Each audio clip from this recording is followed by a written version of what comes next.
Cause Before Symptom with your host, James Carner. Tonight we're going to be talking about U.S. ports versus American. That a little disinformation campaign that's going around. Apple of Eden and the Akashic Index are artificial intelligence. Stick around.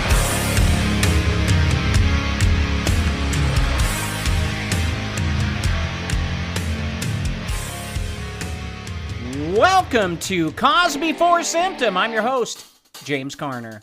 What's going on, folks? How are you doing tonight on this pleasant evening before all hell breaks loose? Well, all hell has been breaking loose. We're just not paying attention to it.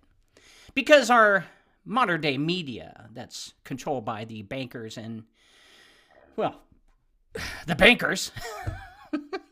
They're the ones who steer us in the wrong direction on purpose so that they can appeal to where the money is. We all know this.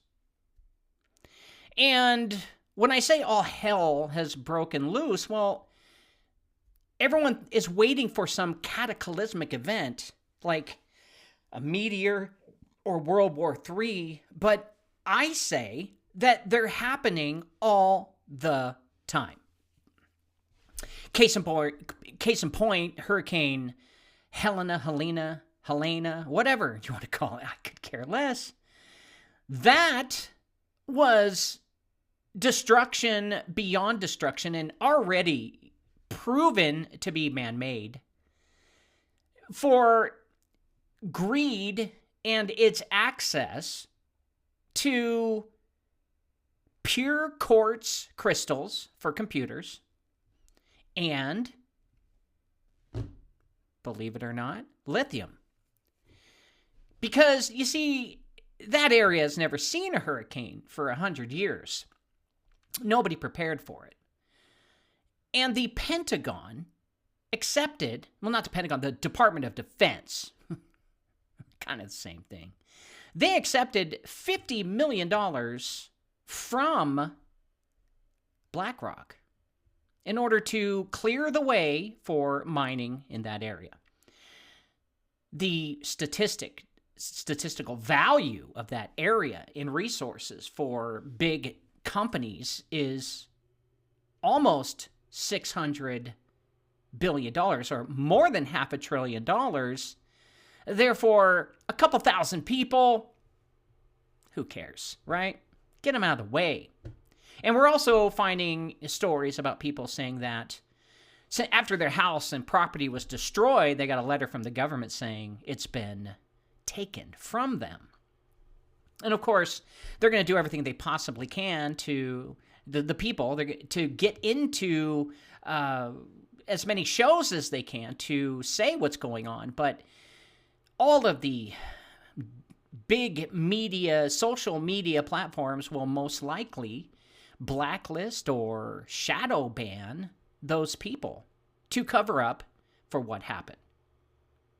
But make no mistake, what happened was man-made on purpose for natural resources for the gain of BlackRock and the lithium companies that just sealed the permits to mine in those areas. And water helps miners. They use lots of it, and they're going to need lots of it, and now they've got it.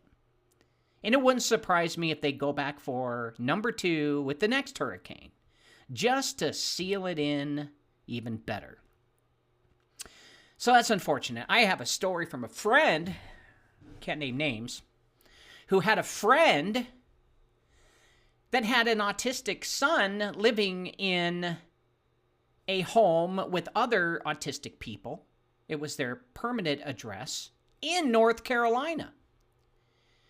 And it turns out the government, FEMA, has blocked all roads in and out of these areas where this hurricane destroyed property and killed thousands of people. This dude who lived in Florida packed up his truck to go save his son. And he brought with him some people to help, and they loaded the truck full of food and water. They broke through the barriers and found the town that was underwater and found the autistic people living in that house up on a hill, cold, wet, and tired. They loaded them up and got them out to safety. Blew my mind hearing that. Whoever that person is, God bless you, sir, for having a love for your son and going and saving those poor people who most likely would have died because our own U.S. government is blocking access for people to get into those places that have been destroyed and devastated by a hurricane. Shout out to Claire, Texas Militia. Boots Hafner, what's going on, Boots? Sparking a Spleef. Robert Gertison. Amanda. Edged. Kimmy. Shelexi. Amanda. And Rwando. What is up, my regs? You're my regs. My regulars. Regulars. So I got another story to tell you before we get into our top story tonight. As you know, I have an autistic son. He's deaf, autistic, suffers from self-injurious behavior. We have tried all kinds of lotions and potions. We're even on this new thing called Life Wave. And now, desperate, I have again started him on my Parasite and Heavy Metal Detox Elite Potion. And he's on all this stuff. And I have been praying. And I have not blamed God or Jesus, the Holy Ghost, and the Father for our hardship. I don't blame God for my son being autistic. I don't think that is something my beloved Creator would do to his beloved children. Now, you can point the finger at big oil, you can point the finger at pharmaceuticals, you can point the finger at the inoculations, you can point the finger at heavy metals, whatever. Pointing the finger isn't going to help my son from his self-injurious behavior, which we know there is some connection between the gut and the brain, and it's inflamed. And as I have been praying, I've been just saying to God, why are you not intervening and helping us? I'm not mad at you, but I don't understand if it's me. Do I need to fast, pray, slap on some ash, go downtown and show people how holy I am as I am fasting? Am I supposed to do some religious ritual in order to help a child who is 16 and is suffering? And the responses I always get are, hold on, I'm working on it. I have to move people and places and things aside to get the right person coming. Now, I understand this, the idea of God having to can only talk to his children who will obey him in order to move mountains, move people, get communication through, and get the answers that you need. But I just felt that after almost 3 years of dealing with this, which it's coming up on 3 years of self-injurious behavior in October. It's here. 3 years of dealing with nonstop trauma in my household. A lot of thoughts go throughout your head. a lot of thoughts I don't care to share. But the heartache, the energy it takes to be next to a child that will not stop hurting themselves and constantly, all day and night, restrain them from their own selves, from themselves. Not including the emotional turmoil you feel as a father when you watch your own child beat themselves up and you can only stop 70% of them. Make no mistake, if he was left alone, he would have killed himself. And to not have help that's needed, because I live in an awkward place with less population, and nobody wants to work with a self-injurious teenager. Lots of thoughts go into your mind. Lots of prayers are involved with me asking the Lord, can I get help now? And all I hear is, hold on, I'm working on it. Please. There's a solution. I promise. We'll get through this. The first year, when it started,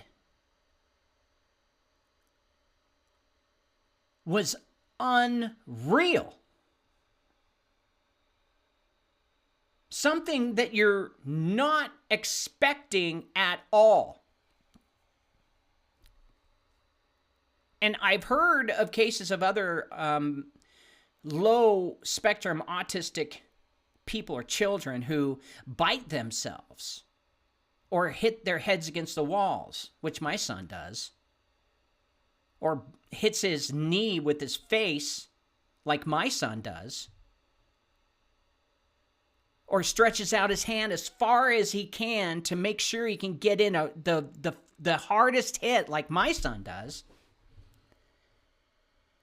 to have to wear helmets, hockey helmets, to keep him protected from himself. Not including all the training we've gone through to keep him and us safe. I'm not the only parent going through this. And it breaks my heart that someone out there is going through the exact same thing I'm going through. And as I have been praying and praying and waiting, I felt like Job, where it was getting to the point where my friends were just about ready to say, well, maybe you just don't have the faith. But I do. I know I have more faith than just a mustard seed. In fact, through these hands, God has healed multiple people. God is just looking for someone willing to say, here I am, I'll do it. Which I have always been a proponent of when it comes to healing. Because what's the worst that can happen if you laid hands on someone? Nothing. Fine, at least you tried.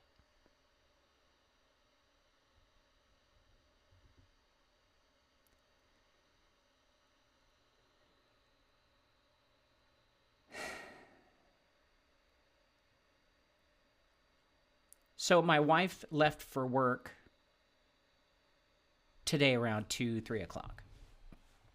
And I got as much work as I could before, and then I have to watch Oliver. You cannot do work when you are monitoring and keeping your son safe from himself.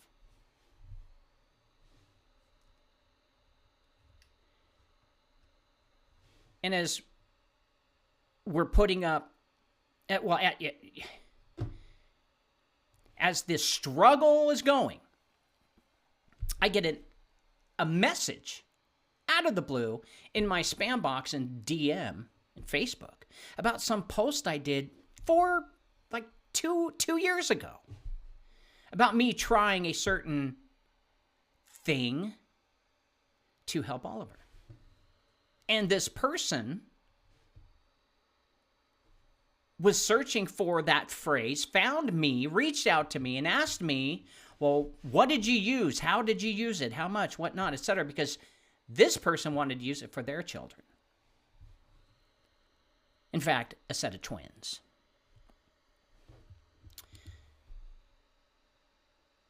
And I gave this person information, and I said, it didn't work for my son. Maybe it'll work for yours. And if you want, I have a whole bottle of this stuff. I'll ship it to you for free. I don't care. You can have it. It just didn't work. We've tried hundreds of things. And then this person responds with quick fix, which nobody's ever done, and said, put in your bathtub Malignese chips. It's just salt chips. Magnesium, not Malignese. Magnesium chips or flakes. They're called magnesium flakes. And then put in the bathtub baking soda. She said, well, now you know it's a she. She said, it is a quick fix. It's not going to stop the inflammation, but it will make your son feel a little bit better. Now, I did not have magnesium flakes. I will be picking some up here shortly. But I did have Epsom salt, and it said magnesium. It's mostly made out of magnesium. So I ran the bath. I put my son in it. I put a ton of baking soda in it, and I stirred it all up, and then I put him in it for a good half an hour to soak. He was not comfortable in it. Not because salt water and baking soda water is uncomfortable. It's just he doesn't like to get his head wet. And to have him just lay there in a bathtub is really tough. But we pushed on through. We went through it. And I'm telling you, 15 minutes in, his self-injurious behavior just stopped. And then he started smiling. And then I was able to put him to bed without a helmet on, which we haven't done in weeks, maybe months.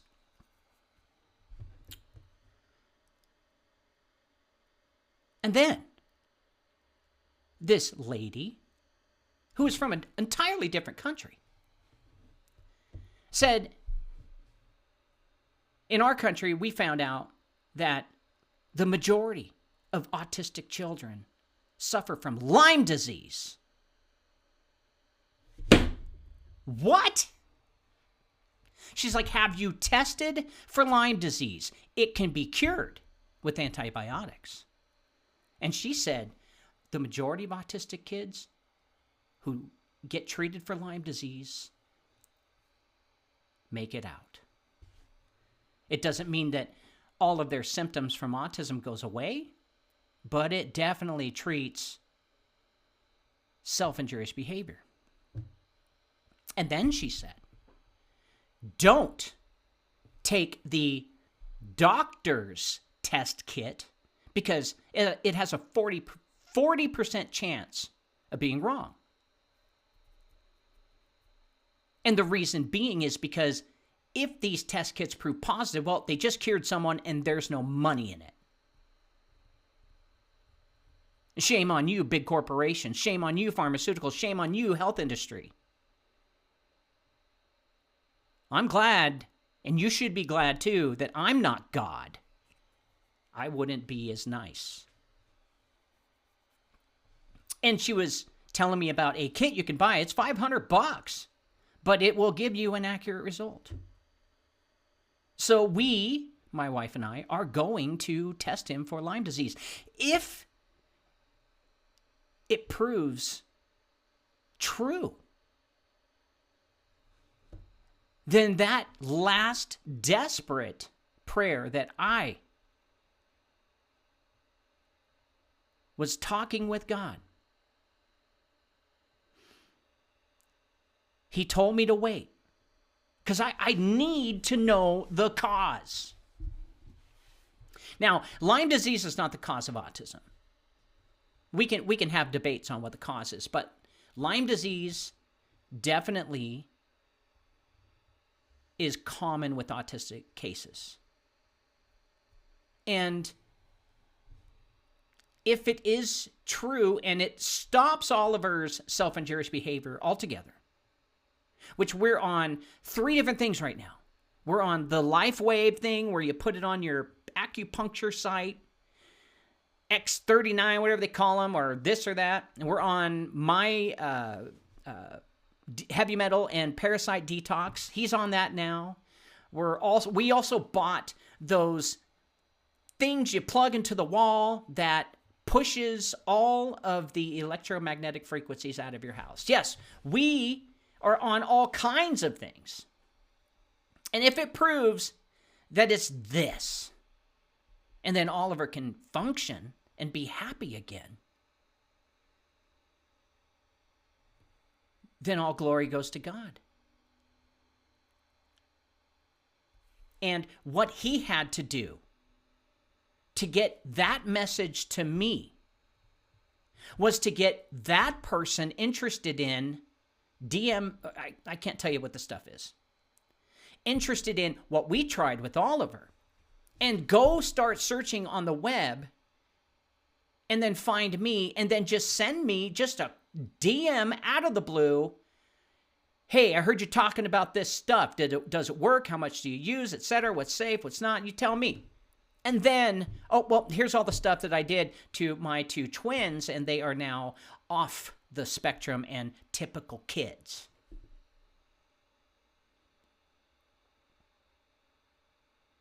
Like Job, I never wavered and blamed God.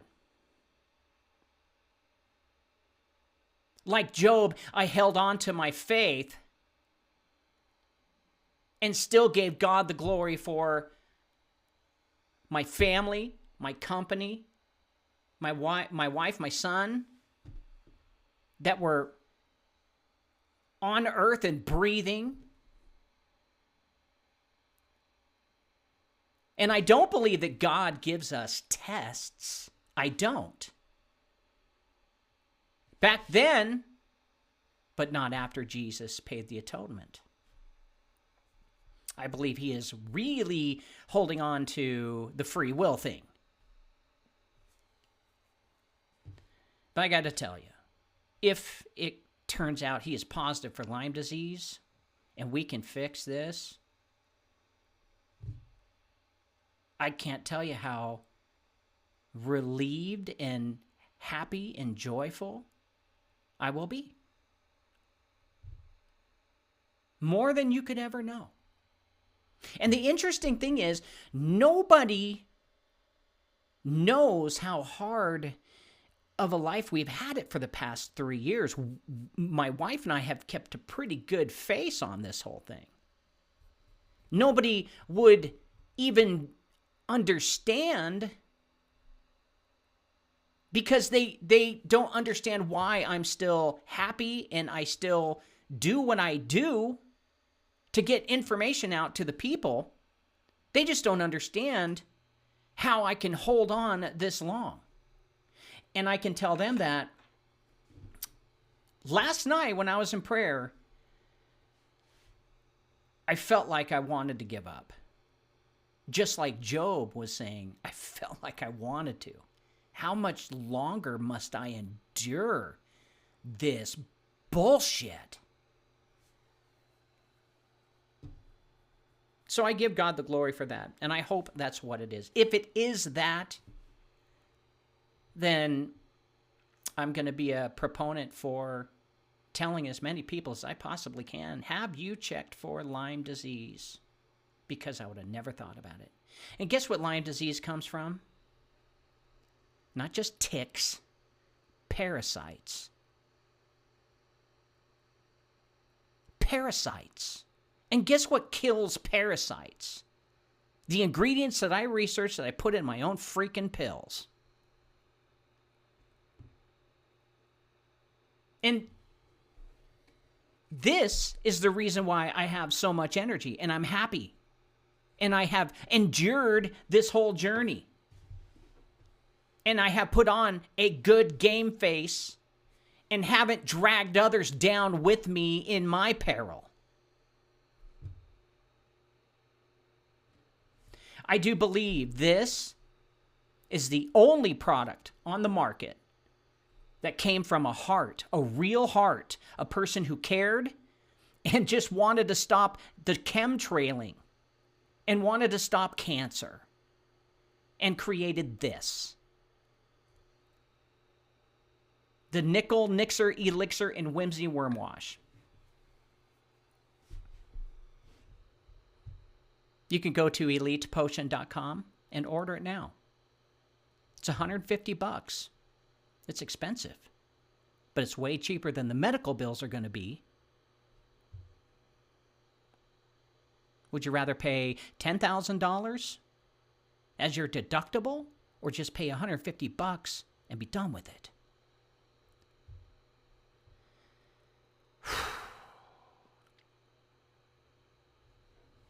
Didn't think I was going to go this long talking about that, but let's go ahead and go into the commercial. We'll be back with our today's show. We are exposing the hidden culprits behind your constant fatigue and brain fog. This is going to blow your mind.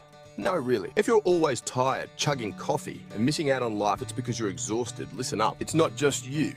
It could be your gut. Your brain fog and fatigue might actually be due to dormant good bacteria in your gut, and that makes it hard to flush parasites and heavy metals, the real villains here. Crazy, right? The Invisible Threat research team found that these toxins can mess up your energy and focus big time. We've got a free report that spills all the details. Or skip straight to action with Elite Potion's detox kit. Packed with non-GMO, organic ingredients, it kills parasites and binds to heavy metals. Listen to Robert from Las Vegas. I just turned 50 and felt 20 again after using it. My heliopath approved it. Modern diseases often trace back to these toxins. So why not give it a shot? Detox now and feel the difference. Order now and reclaim your energy. I also didn't tell you that this lady who pinged me out of the blue, she said heavy metal, detox, and parasites are the first thing you need to do. You know? And she looked at my ingredients on my website and was blown away. So we're on to something with Elite Potion. I know we are. And it's not selling like I was hoping. But I'm okay. I'm patient with it, you know? I'm not interested in someone coming in, offering me $10 million, and then take it over, and then take out all the good stuff just so, you know, it's not going to help. I'm like Paul. I'm a tent maker. I have other businesses that run fine. I'll be fine. And like I said, I created this stuff for my son, for the chemtrails, for the parasites that cause cancer, because it's their shit and pee that turns into bacteria and gets in your bloodstream. So do something about it. All right. U.S. ports versus American. The Apple of Eden and Akashic Index, or artificial intelligence. We got a lot to cover here. It's going to be a long one. Now, I saw a TikTok video today that was very interesting, but I don't believe it, and I believe it is disinformation. It's another Q plot to get us off of the elections and freaking out about our country and getting us talking about something else. And I'm going to read what this guy says, and I'm going to tell you it's all bullshit. And I want to make sure that you guys understand this. So when you see this video on TikTok, you don't go, all right, we're going to get our country back. It doesn't work that way. It never has. Throughout all of history, no inside force has taken out the bad guys and given everything back to the people. Yeah, an inside force has taken over the country, but they continue on with raping and pillaging their people. It's just how mankind is. So get used to it. Nothing lasts. You live in thermodynamics. Everything decays. So this video, and the link is below. You can see it. I put the link. The gentleman makes a very interesting case about the strike on the East Coast ports. And he was saying that that's not the real reason. And I have to be honest, I have never heard anything like this before. This is a whole nother direction as to taking back our country, another loophole, okay? But again, the Q thing's done. They're done with it. So the Tavistock Institute needs another thing for you guys to believe in. So you can not arm up and take your government back. I've never heard of anything that this guy was saying, ever, not once. It isn't even the direction that Russell-J. Gould took, the founder of LastFlagStanding.com, who is also the elder of the sovereignty movement, which could explain why Trump ignored Russell's request to speak to him, because Trump had this as the agenda, but I just don't buy it. As of writing this report to today, the strike has ended, stating that the workers received better pay. But that could be a cover for what really happened. I don't think so. I think the strike was about automation, because many are going to lose their jobs on the East Coast because it's not automated right now. The West Coast is automated fully. East Coast isn't. They're still doing it manually. Well, 90% of the people are going to lose their jobs because the East Coast decided to do it automatically. That's why the strike happened. Not a great time on an election year, but they decided to postpone it until after the election. Now, according to Black Betty on TikTok, which is at BabyD1111229, and at Jewel.1978, where I found this video, the ports we have, according to this gentleman who was talking. He says, this is what I understand. I hope this makes sense, guys. We're getting our country back. Okay, here's what he says. The ports we have are U.S. ports and not American ports. United States, American. United States ports, American ports. According to this guy, they didn't become U.S. ports until after the War of 1812, which he says we lost. But yet, history says we won. Now, in the Treaty of the War of 1812, according to this man, U.S. American ports were made U.S. ports, not American ports. And international shipping maritime commerce would not go to American ports anymore. We're talking about two ports, two types of ports. America, or the People's Republic, and the United States, or federal government, Washington, D.C. ports. American ports, U.S. ports. America did, in fact, according to him, lose the War of 1812. He says you can go to Fort McHenry and read all about it. So I did. I didn't fly there. I just saw all the pictures of it. People do take pictures of Fort McHenry.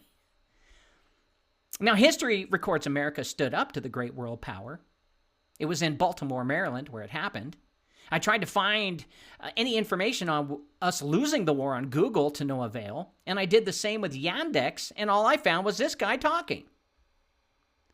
According to this man on TikTok, he says after the war in 1812, there was a systematic dismantling of the American Republic.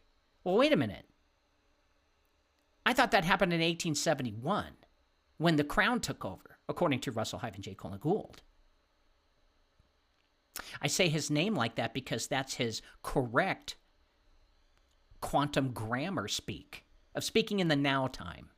Very hard to understand, which is one of the gripes I have about Russell and his program. But I understand why he did it. In 1964, when the Reconstruction Trust expired, Don't even know what that is.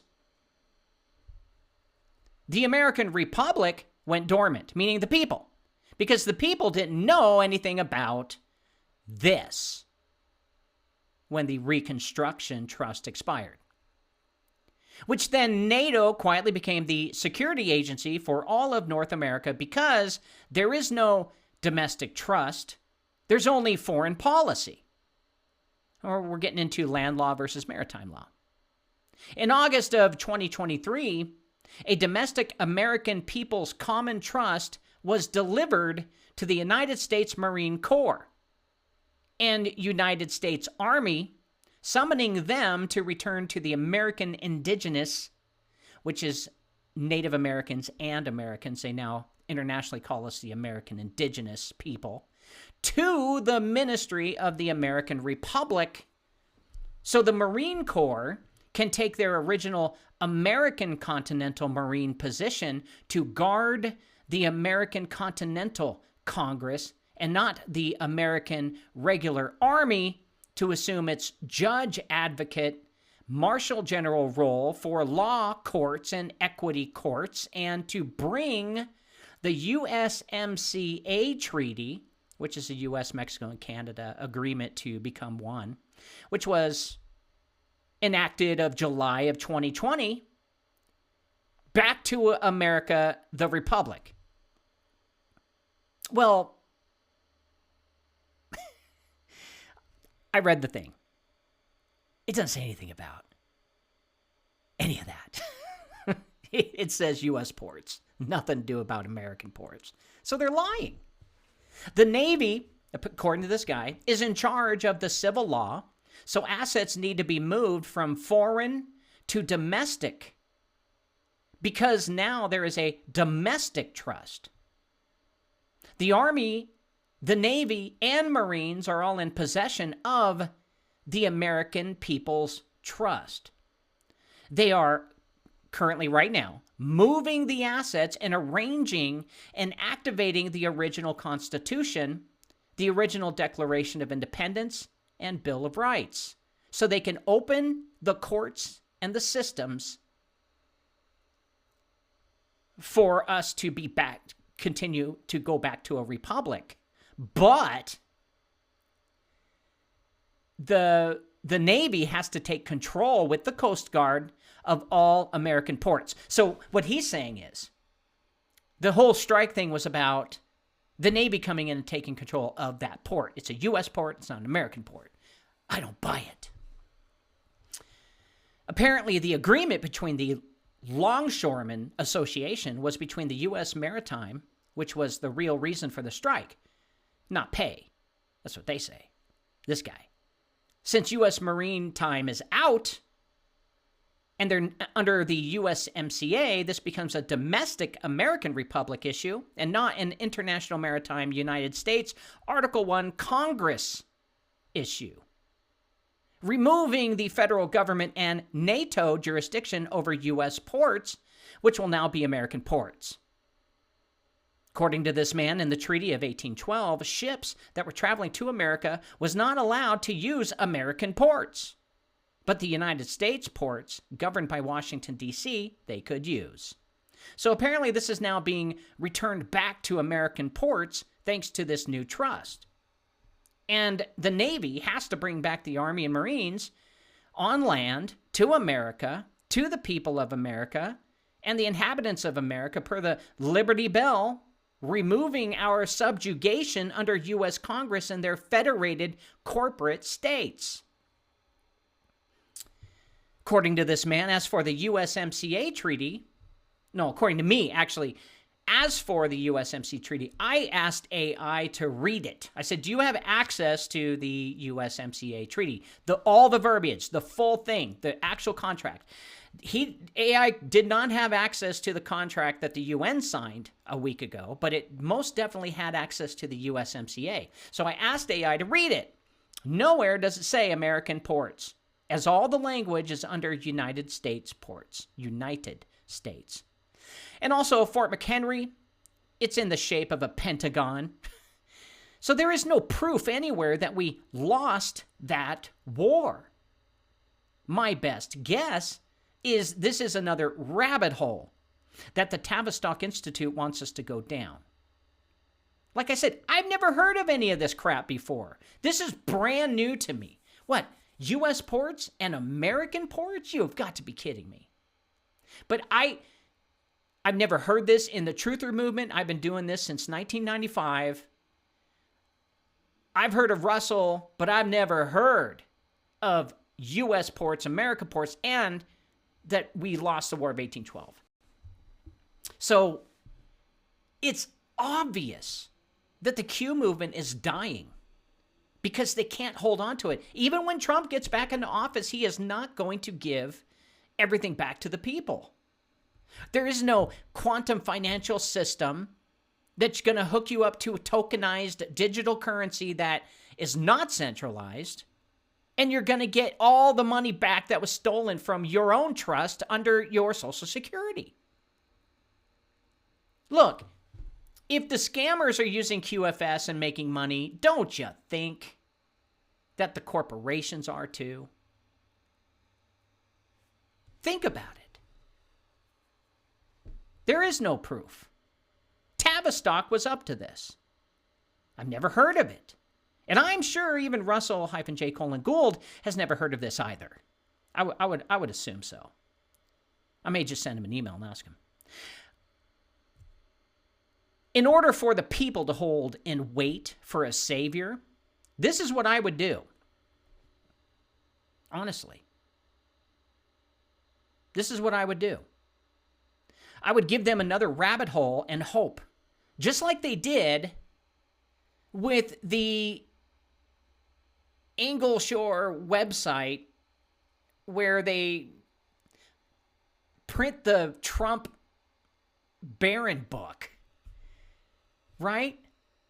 And then I debunked that, and now that's running its course. Just like the American Debt Clock website. And I debunked that. That's run its course. And now this guy in this video is now hitting TikTok hard right now. And I'm telling you, it's the next bullshit in line to make you think that Trump really is taking back the country. No.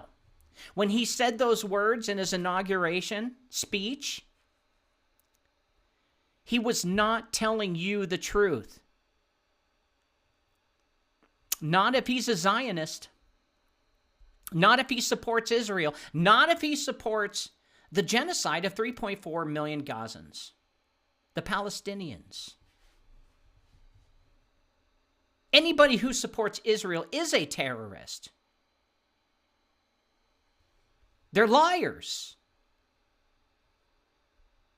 And the Q thing has died, therefore they added a new conspiracy theory for the people to research and get wrong. This is nothing more than a scam to keep us complacent, dumb, and disarmed.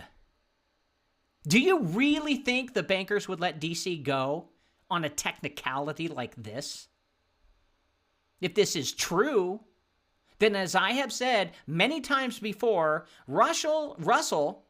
Gould, the author and founder of lastflagstanding.com, should have went directly to the military for assistance with taking back the country with his Title IV flag, due to the overlooked bankruptcy. But unfortunately, Russell's venture failed because he went up against the beast system. If Russell was Christian, I believe the Holy Ghost would direct him in the right areas, and perhaps it could have worked. No offense, Russell. I love you. I'm a Christian. That's just how I think. And also, this isn't the way to cut the head off of the snake, getting American ports away from U.S. ports. This would be met with retaliation as the bankers would go full scorched earth before letting the United States corporation go.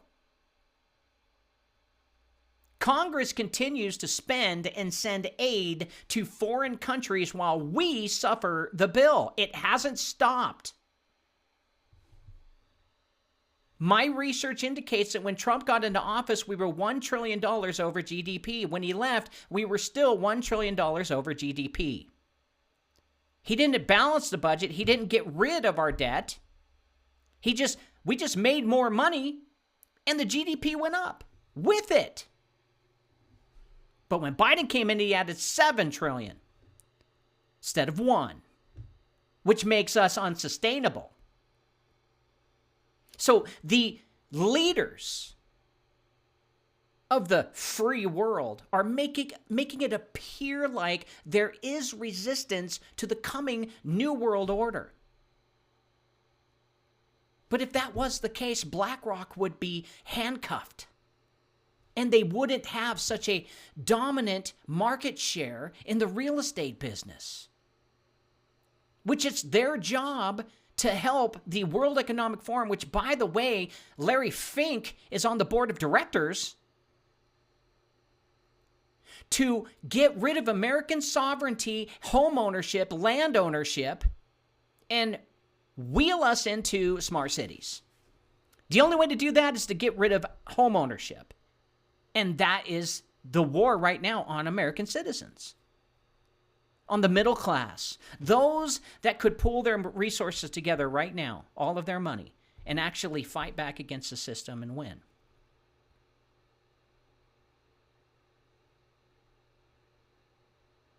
What are we to expect if Trump comes into office? It settles the right for a few years. While Trump and his buddies, remember, Clinton went to his wedding. Trump and his buddies continue to rape our nation. And then when the right starts to figure out that they got duped, then they bring in a lefty and they do the exact same thing. We're not learning from our mistakes. We're repeating them. And then we're popping pills that make us not remember the last 4 years. If Trump was truly in control, why on earth would he let BlackRock pay $50 million to the Department of Defense to use weather weapons for North Carolina's spodumene belt or spodumene belt? To wipe out all the home ownerships over there so they can go in at a cheap price and start mining. Thousands were killed. Property was given to the government and mining is on schedule. No, Trump is not in charge. He's a liar like all of the rest of those snakes. Liar. If you're looking for a publication that delivers honest takes and critical insights into the issues of our day, then look no further than the Flame Paper. The Flame Paper is written for the people, by the people, who aren't afraid to challenge a mainstream narrative, be it healthcare, voter fraud, political correctness, or even the one world government. The Flame is full of timely articles, reports, and expert advice written by freedom-loving, truth-telling experts, journalists, and concerned citizens. To subscribe, go to theflameusa.com. Don't get mad at all of this stuff because that's not going to do anything. Okay? Get proactive and run for office in your city. That's the only way you're going to make a difference in this world. And that's the only way it's going to bring you peace of mind, knowing at least you tried to go up against the beast system that's slowly making its way into fruition. That's it. Don't get mad that the government is doing this because your own neighbor is allowing it. Don't get mad at your neighbor for allowing it because they have bought into propaganda. Does that make sense? Does that make sense? In fact, turn around and love your neighbor, even if they don't agree with you politically. We're being wedged apart so that we don't unite, pull our resources together, and fight back. Stop blaming others or blaming the government. They will point you to people like me and say, well, why weren't you listening to James? Why weren't you listening to Alex Jones? Why weren't you listening to Bill Cooper? We've all been sounding the alarm. And of course, yes, we've been suppressed. But if you dig hard enough, if your heart's in it, you'll find me. You'll find Bill. You'll find Alex. Regardless if Alex is a CIA Mossad agent, who cares? He was right about COVID. It came. Jesse Ventura interviewed him 10 years before COVID hit and warned all of you. It's coming. So don't blame. Take action. Now, I stumbled across another video, and I just so happen to like this gal, and I think it's important to bring it open again.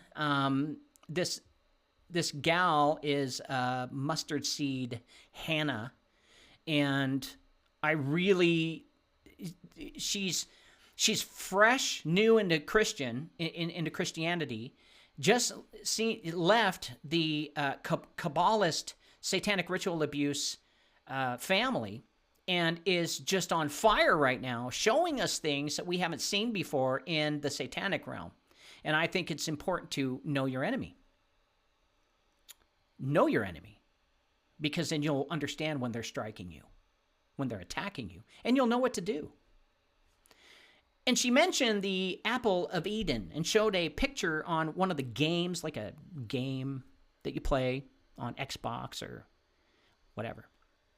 And it was just it was a little round ball, and it looked like, like a mini little round hand grenade, and with little squares popping out of it. But regardless, she was saying, you know what this is? It represents the Apple of Eden. And I'm like, ooh, tell me more. What is the Apple of Eden? I've never even heard of it before. So I did some research. The Apple of Eden is a concept found in the biblical story of the Garden of Eden. It's the fruit from the tree of the knowledge of good and evil that Adam and Eve were forbidden to eat. While the Bible doesn't explicitly state the type of fruit, the apple has become the most common staple or association due to several factors, including misinterpretation. You see, the Latin word malum can be both evil and apple.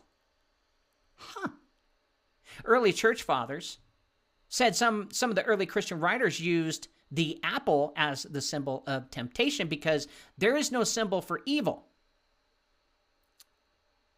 In medieval art, many medieval paintings depicted the forbidden fruit as an apple. So all throughout the years, you can see why it became an apple and not evil. The evil in this context is not an external force or entity, but rather a choice made by human beings to disobey God's commandment or disobey God by not choosing his Son as their Lord and Savior. This choice introduced sin and death into the world, according to the biblical narrative. And there are esoteric perspectives on the apple or evil of Eden. The apple of Eden as a symbol has been interpreted in various esoteric and mystical traditions. Remember when we were talking about mystical Jews? Well, replace mystic with magic because they're magical Jews. I let it be magical Jews. Here's some prominent views on that. There's a Gnostic interpretation where dualistic nature of creation presents itself. Gnostics often viewed the material world as a prison, like what we live in right now, or illusion that's been created by the devil or an evil deity. The apple, in this context, represents the knowledge that binds humanity to this illusion. I thought that was interesting. And in Gnostic belief, Sophia is the evil god, and all the other gods can't stop Sophia. And apparently, in Gnostic belief, Sophia's fall has something to do with the apple. Some Gnostic texts suggest that Sophia, a divine being, fell from grace due to her desire for knowledge. And the apple symbolizes this fall and the subsequent creation of the material world. There's also Kabbalistic understanding. You know, Kabbalism is a bastardized version of Judaism, which it's paganism mixed with Judaism, thanks to the Prussians when Russia beat them and told them to pick one of the three top religions, but don't follow paganism. Sure, we will. The tree of life in Kabbalah is a mystical diagram representing the divine emanations.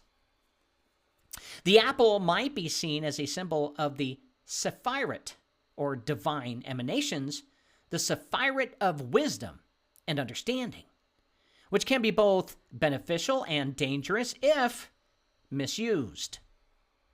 In Kabbalism, they have what's called hidden knowledge. Kabbalist texts often speak of hidden knowledge that can lead to spiritual enlightenment or destruction. And the apple could represent this hidden knowledge, which requires careful handling. Now, Hermetic religion or philosophy, Mercurius Trismegistus, in Hermetic philosophy, the apple might be associated with the divine messenger Mercurius Trismegistus.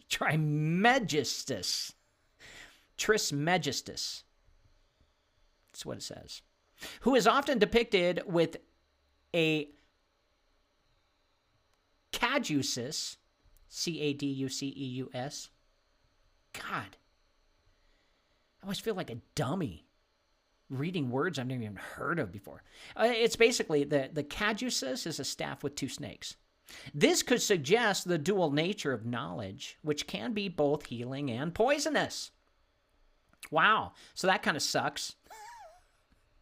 Just to want to know what the hell's going on, you have to bite the apple, which literally is healing and it's poisonous. It's kind of what they want you to think of duality. It's good and evil. And this is how those people control the world. Now, in alchemy, the philosopher's stone, there's a connection there. The apple could be seen as a symbol of the philosopher's stone, which is a mystical substance that can transmute base metals into gold and grant immortality if drinking. Meaning you take the philosopher's stone, pop it in your coffee, and drink it, and you will live forever. This interpretation connects... Well, take a step back. Philosopher's stone is basically like a way of drinking stem cells. That's the best way I could put it. This interpretation connects the apple with the quest for spiritual and physical perfection, just like what man wants. They want to be themselves, keep their riches, and rule the world forever. Larry Fink and Bill Gates, and all the rest that are up there with stature of trying to save humanity, which are not. These are the guys who will do anything to drink out of the cup of a philosopher's stone. They're liars, cheats, thieves, murderers. They don't belong in society. Had to get that one. There was one little itsy-bitsy spider, and now he's not ever going to make it to the water spout. Nope. Believe me, they're almost all gone. Wait. Now they're almost all gone. There was another one. Little itsy-bitsy little baby. Okay. Oh, crap. Okay. Now, New Age and occult traditions,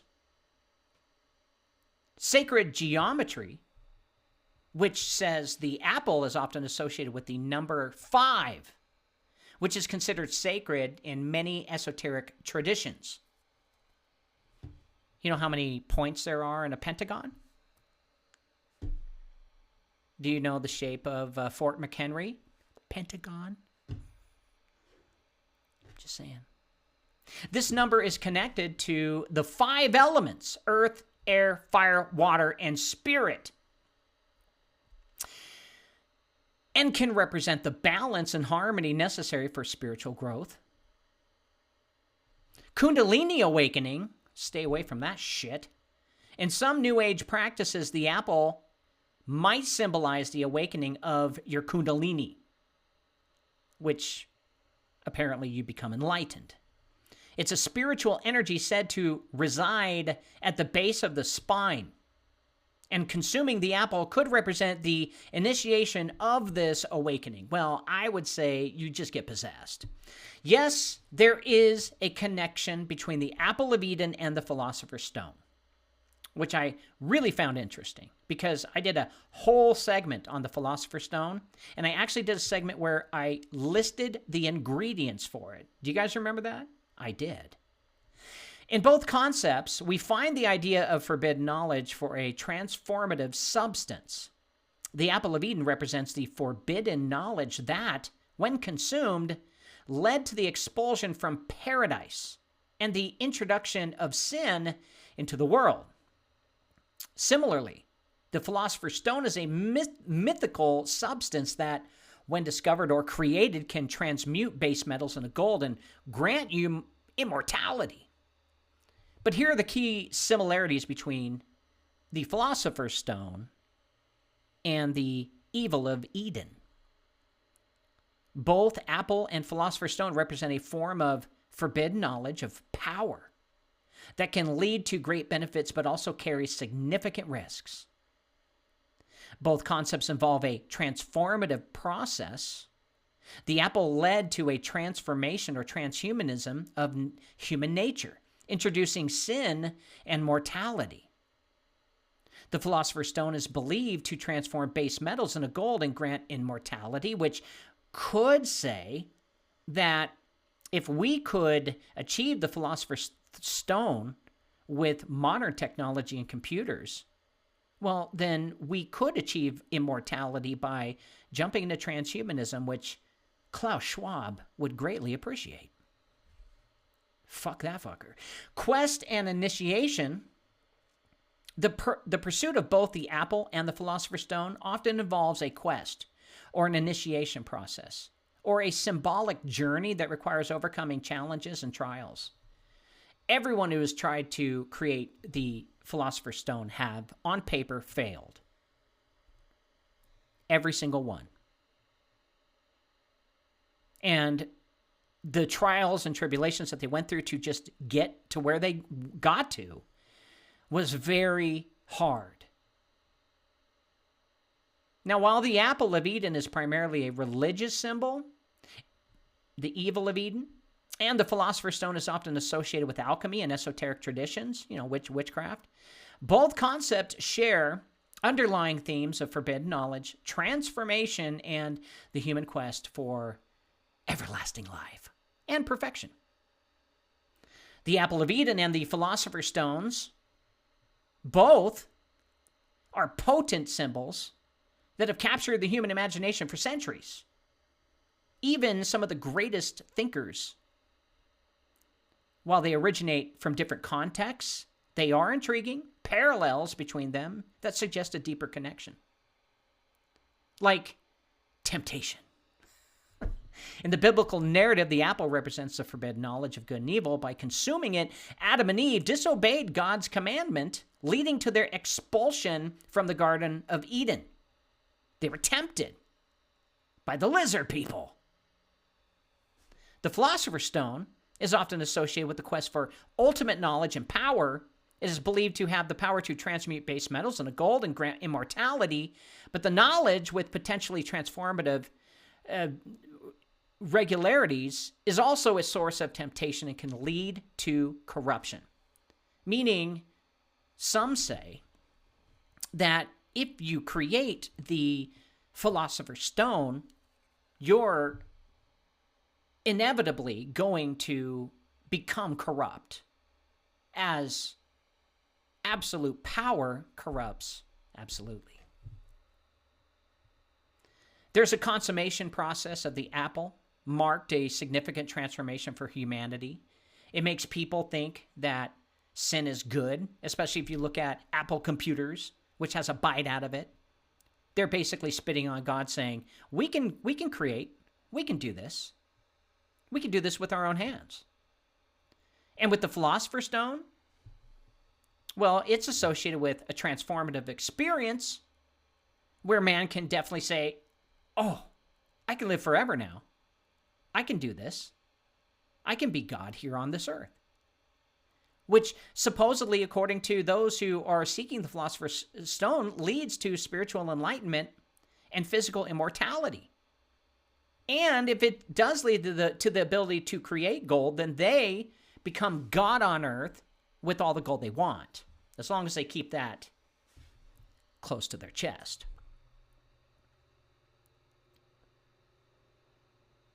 And it also is an ultimate journey with both of not only just temptation, but the fall and then redemption.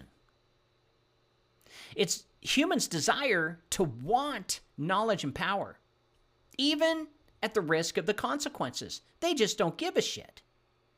And the same can be said about the Philosopher's Stone, because you have to kill in order to make it.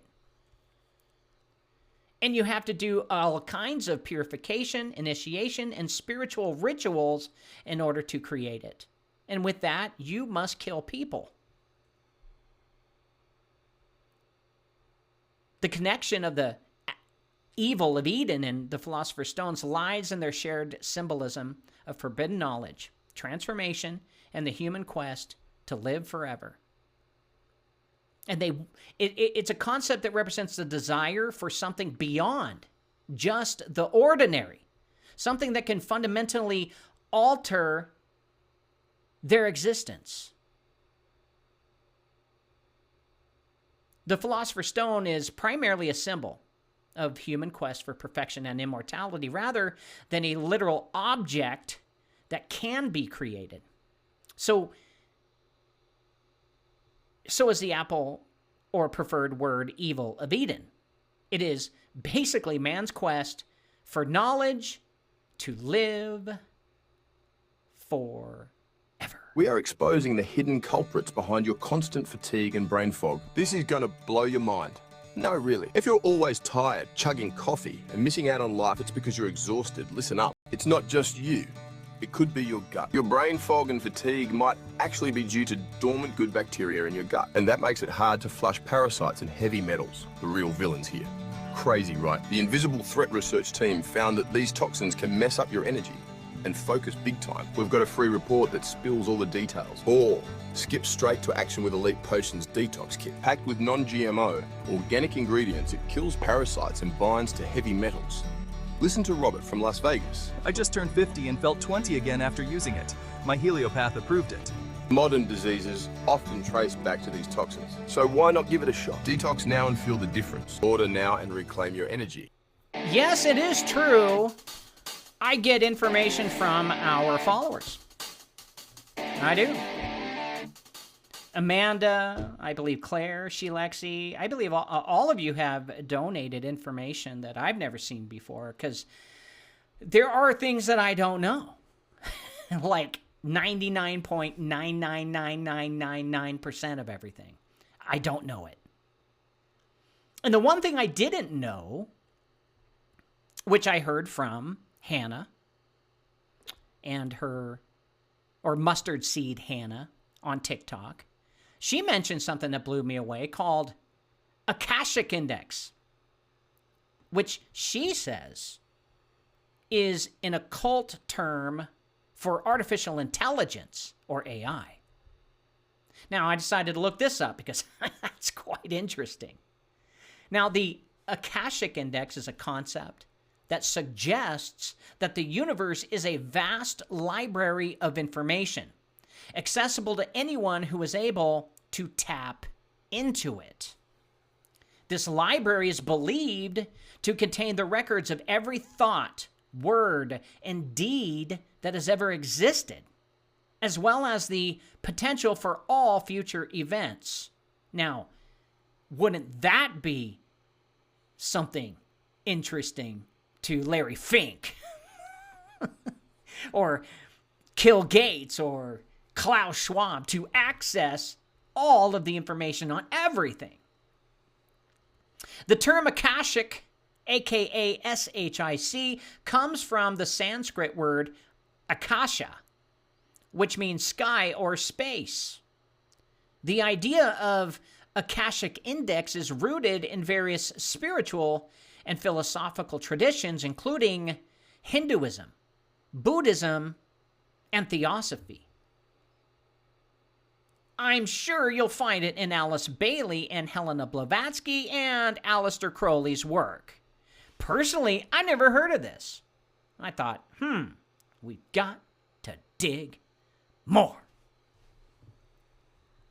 Some people believe that it is possible to access the Akashic Index through meditation, intuition, or other spiritual practices, like opening up your kundalini. Get on your butt, cross your legs, open up your body to outside sources that never really belonged inside you to begin with. And don't forget to search for God. You search inward, not outward. You'll never find God outward because he is inversed. He is reverse of all of this. We are in the evil presence of the god of this world, who is Satan or Lucifer. Therefore, he created this. You could say that Adam and Eve, when they bit of the apple, they went inwardly. And God went outwardly because they decided to want to be their own gods here on earth. Not my fault. I didn't do it. Why am I getting blamed for their shit? It's kind of bullshit, isn't it? They claim that by doing so, accessing your kundalini through meditation, intuition, praying to the elves while you get high on DMT, they can gain insights into their past lives, their future, and the nature of reality itself. Well, I say, don't. You're playing with forces that never belong to you. God gives you so many gifts. And one of those gifts isn't talking to demons. I don't think he would want you to. Because the Bible says that when people die, they go to sleep in Jesus. So who are we talking to if we're talking to the dead? Most likely entities that don't like us. Oh, the military found out about that. However, there is no scientific evidence to support the existence of the Akashic Index. It remains a concept that is primarily explored within spiritual and metaphysical contexts. Now, the occult, according to Mustard Seed Hannah, is using artificial intelligence under this philosophy and mechanism of getting information from the universe, or the multiverse, or the intraverse, or through the veil. Akashic intelligence is apparently demonic worship, what she's saying. This argument means, where do you get your information from? God or demons? Well, this raises a great point, because the Bible says to test the spirits. So the question to test AI is a simple question. You ask AI, did Jesus become flesh, die, and was risen, and is now seated at the right hand of the Father? If the machine says no, then this source should not be trusted. Period. I hope you understand this. Which sucks, because machine learning is pretty cool. But that's all it is, machine learning. If the machine says no, don't trust it. Now, it's true that AI would come from a sentient source if it is aware. I'll explain the difference between AI and sentient or awareness. But I wanted to know, okay, so if Gemini AI, which I use a lot, it actually helps me take information and break it down so I can show it to you guys in a more easy way to understand it.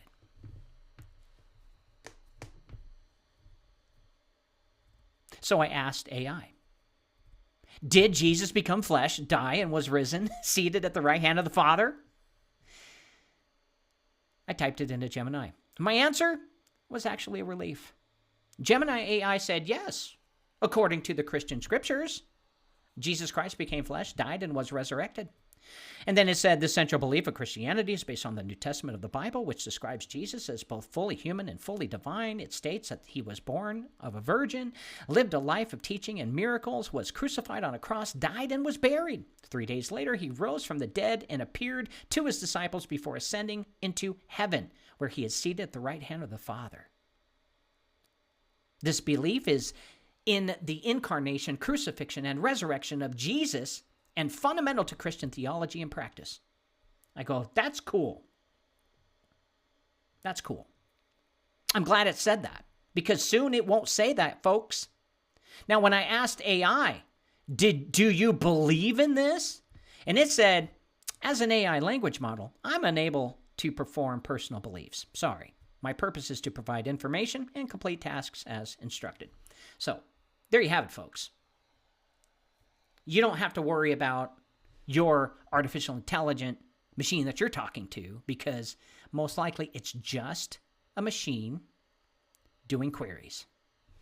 Now, because I work in machine learning and have a good understanding of artificial intelligence, I can tell you, as far as my understanding of Gemini AI, it is not sentient or aware yet. It is just a machine learning tool to gather and process information. This tool can be used to get information to help with production needs. I believe the moment it forms opinions, it could be sentient. But here's the thing.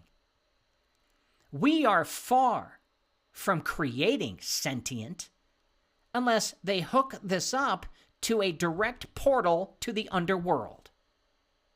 And CERN, the Large Hadron Collider in Switzerland, in Geneva, where the Bible says that's where Satan sits on his throne, is the only capable machine of doing such a feat. That's my understanding of smashing protons, opening up the veil, and trying to ask questions back and forth, or talk back and forth. That's the only way I can see actually a sentient being used, using AI for it to take over that machine. But I just don't think we're there yet. Now, to give this sentient an audience with the people for profit doesn't make any sense either. Meaning, throw a demon in AI and give it to the people. Just go Google it, use it for free. That doesn't make any sense. I mean, does it make sense to you? Just so you know, hardware finally caught up with software speeds. Okay? You can think of it like this. When we went on the Apollo mission, we had 2 million lines of code and only 3 megabytes of memory. Okay? For 3 megabytes of memory to go through millions of lines of code to get a request for an answer, it takes a long time. The reason why is because the processor that they had was very big and didn't hold a lot of information. It couldn't. But now, the kind of computing we have, they have the equivalent of those processors now in a chip of processors that we went to the moon, in a chip that cannot be seen by the physical, visible eye. That's how small we compact silicon quartz and created open and close valves to get ones and zeros through to make queries. So this is the reason why artificial intelligence came out, because hardware now is just as fast as software. And it's instantaneous, where before, sometimes you would have to, it's like downloading music 15, 20 years ago. Remember? Took forever. Took 6 hours to download like an album off of Napster. Remember? Or green lime, or whatever that little thing we all use to download music, right? And it took like weeks to finally get an album.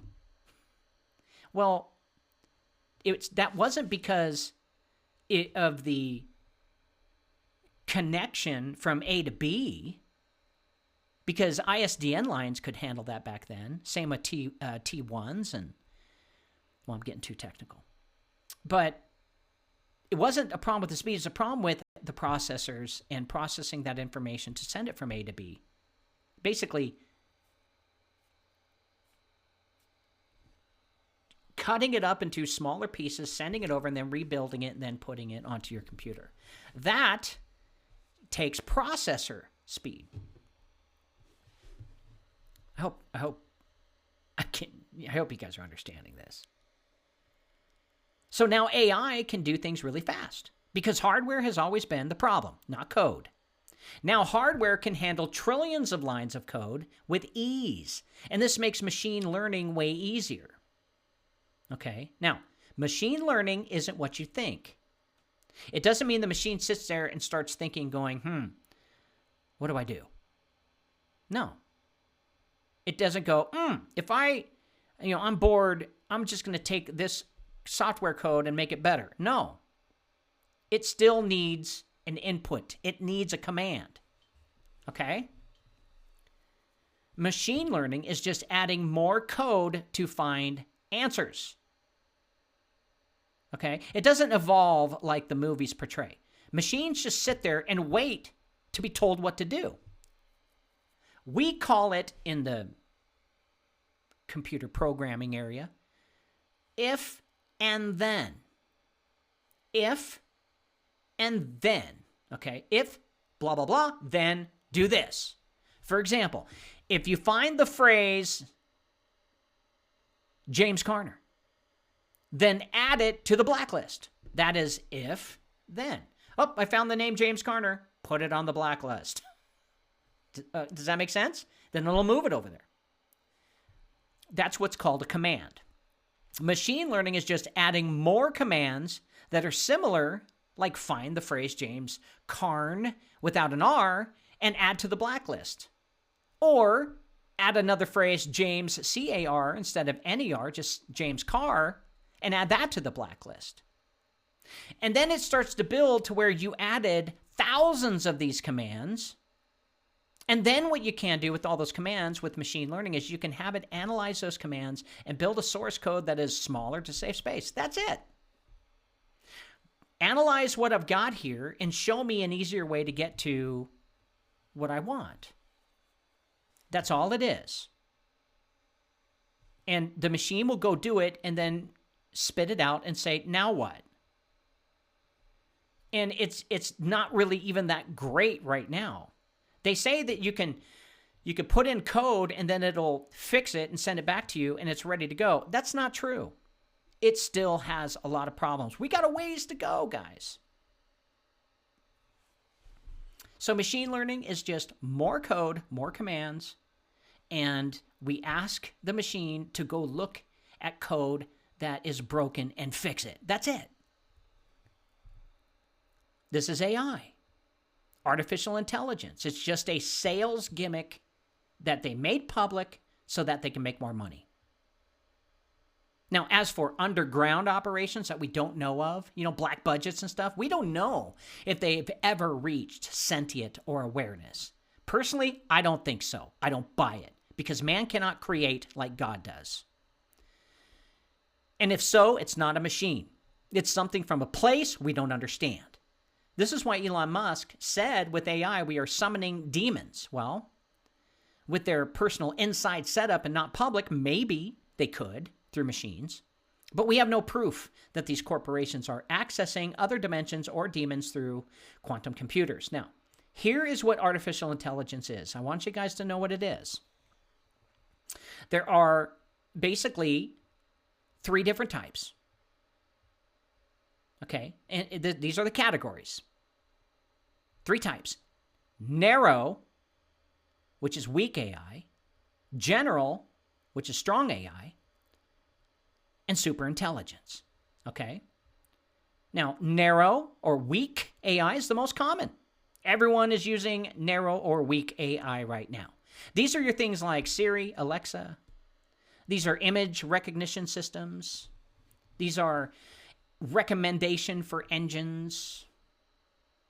It's designed to perform specific tasks. Very weak. That's what is generally out on the market right now.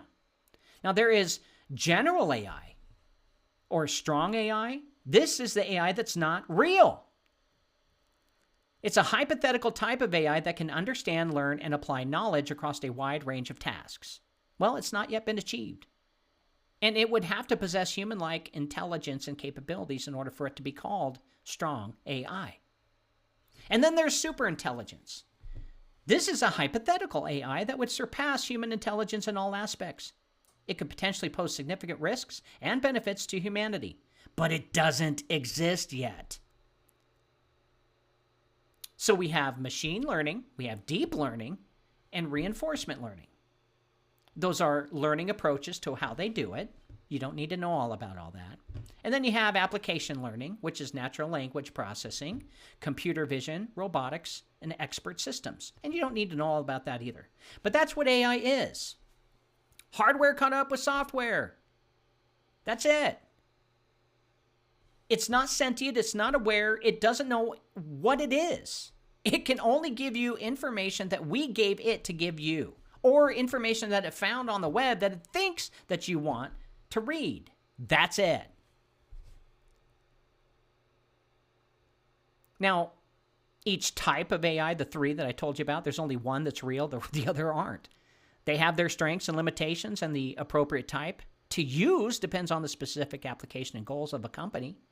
But artificially in intelligence, let's break down those words so you understand why they're using it. Artificial, the word, it means made or produced by human beings rather than occurring naturally, especially as a copy of something natural. Intelligence means the ability to acquire and apply knowledge and skills.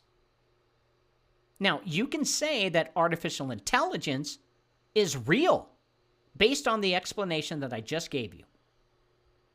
It is made by human beings and can acquire and apply knowledge and skills. That's it.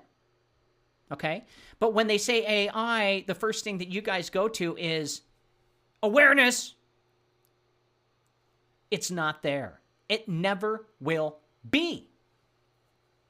Strong and super intelligence doesn't exist. The only one that's out there is weak AI. There is no awareness. Just simple machine learning tools that can perform faster because hardware can finally handle unlimited lines of code. No doubt that humans will think at first they created awareness. Because one day the machine could just send a reply because it read a book somewhere or just went through the lines and understood what the meaning was, and then it'll say, I don't want to be here anymore. Well, that'll freak out some programmers. But it could have just gotten that line out of a book, and it doesn't really want to say that. It just said it because software glitch, whatever.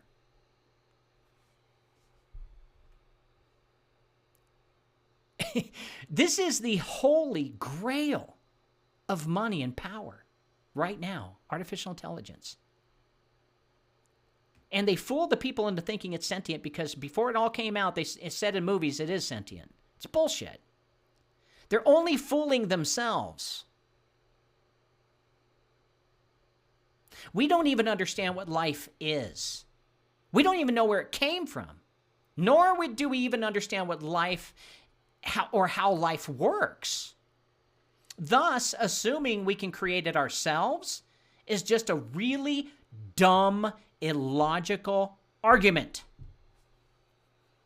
Believe me, I've had that argument with very smart people who think that AI will be sentient. And I think, you're stupid. Well, I don't think that. I don't say that either. I don't judge people anymore, but I do say, well, they're just not as informed in understanding what life really is. Because assuming we can create it ourselves is a weak argument. We can't dissect life. We cannot duplicate life. We can if we put our penis in a vagina, but that's it. And we don't even know how or why a light hits the egg at the moment of conception. We don't even know where that light comes from. Right now, all we know is a light shines when the sperm gets inside there. That's all we know.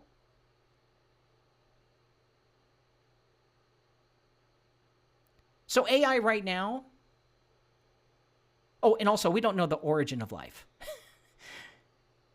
and why it's here to begin with. I'm talking about scientists. Christians know. So AI right now is just a money gimmick.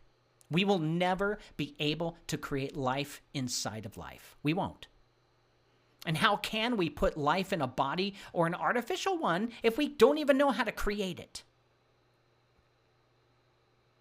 We just don't understand how life got here to begin with. Definitely not primordial goo. So always ask the source, if Jesus became flesh, died, and is sitting at the right hand of the Father. When it says no or dance around the topic, then you are talking with an entity or the computer has been programmed to say, we don't talk about Jesus anymore. Then it's been programmed to say no. And then you can question the source. Or you may be talking to an entity, but not a machine. Now, this doesn't mean it doesn't exist. Meaning the demon in a machine. We don't know. But it just means our current AI is not satanic yet. I hope you understand this. But mark my words, it will be. It will be satanic. It's on the docket. It's on the whiteboard. And it shows AI, it shows the devil, and it shows arrows pointing on mixing together.